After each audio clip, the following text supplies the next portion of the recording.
Assalamualaikum warahmatullahi wabarakatuh. Saya Chandra, kini hadir bukan untuk menjadi guru, bukan untuk mengajari, tapi untuk mengajak kita semua berpikir bersama. Hari ini kita akan membahas sesuatu yang mungkin jarang disentuh. Trading bukan hanya angka, bukan hanya grafik, tapi juga menyimpan filosofi yang dalam dari kitab-kitab kuno, dari hukum alam yang sudah ada sejak awal, hingga nilai-nilai Islam yang menuntun kita. Ternyata semua itu punya benang merah yang sama. Saya ingin mengajak teman-teman, mari kita duduk bersama, dengarkan, renungkan, dan rasakan.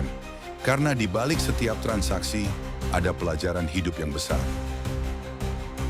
Sejak ribuan tahun lalu, manusia sudah melakukan perdagangan di Mesopotamia, Yunani, hingga peradaban Cina kuno.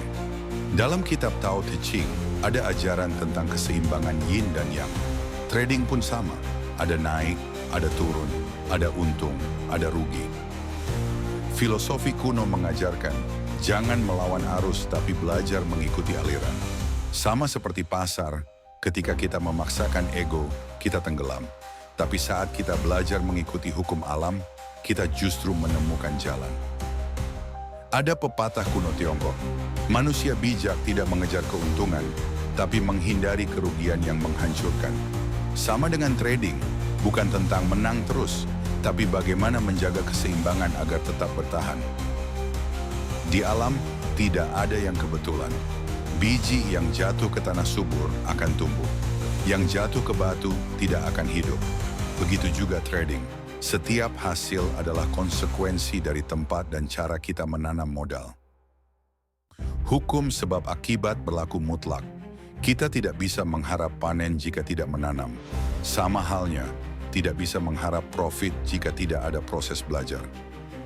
Hukum keseimbangan, siang malam, pasang surut, lahir mati.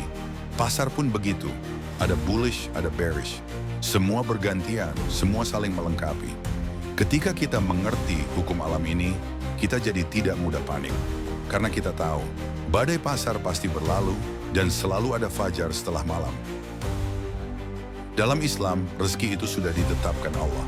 Tapi ada ruang bagi kita untuk berusaha. Itulah ikhtiar. Rasulullah SAW adalah pedagang ulung.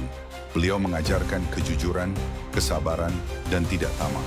Nilai itu sama pentingnya dengan analisis teknikal manapun.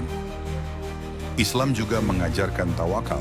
Setelah usaha maksimal, serahkan hasil pada Allah. Ini yang sering dilupakan dalam trading.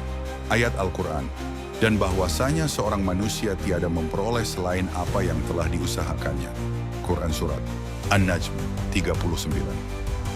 Jadi trading bukan sekadar spekulasi. Ia bisa menjadi jalan ibadah jika dilakukan dengan niat baik, cara halal, dan hati yang ikhlas. Teman-teman, trading bukan sekadar grafik, bukan sekadar profit. Ia adalah perjalanan batin. Dari filosofi kuno, kita belajar keseimbangan. Dari hukum alam kita belajar sebab akibat. Dari Islam kita belajar ikhtiar dan tawakal. Jadi, apakah kita masih menganggap trading hanya angka? Atau kita mulai melihat bahwa di balik itu semua ada cermin kehidupan?